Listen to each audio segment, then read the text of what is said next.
Hi friends, welcome back to Shri Vidya cooking vlogs. Winter సీజన్లోనే దొరికే ఈ కందికాయలను ఉడికించుకొని తింటే చాలా టేస్టీగా ఉంటాయి. అలాగే పెరుగుదలకు కూడా చాలా ఉపయోగపడుతుంది. ఈ కందికాయను మరింత రుచికరంగా టేస్టీగా ఉడకబెట్టుకోవడం ఎలానో చూద్దాం.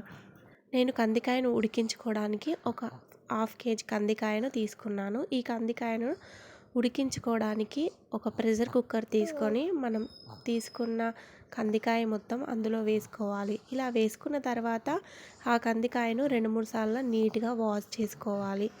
కందికాయను నీట్గా శుభ్రపరచుకున్న తర్వాత కందికాయ మునిగే అన్ని వాటర్ని యాడ్ చేసుకోవాలి.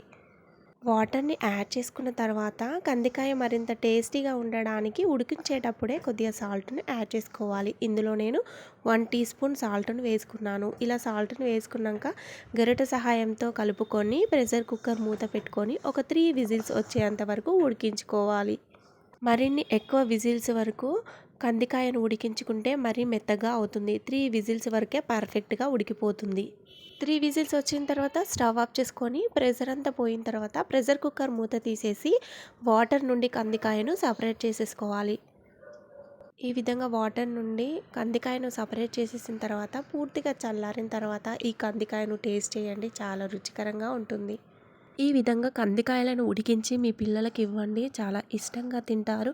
అలాగే ఎన్నో పోషక విలువలు కలిగి ఉన్న ఈ కందికాయ పిల్లల ఎదుగుదలకు చాలా దోహదపడుతుంది. అలాగే వాళ్ళ మెదడు కూడా చురుగ్గా పనిచేస్తుంది. ఈ వీడియో కనుక మీకు నచ్చినట్లయితే లైక్ చేయండి, అలాగే మీ ఫ్రెండ్స్కి షేర్ చేయండి. ఇప్పటివరకు మన ఛానల్ని సబ్స్క్రైబ్ చేసుకోండి please. Thanks for watching video.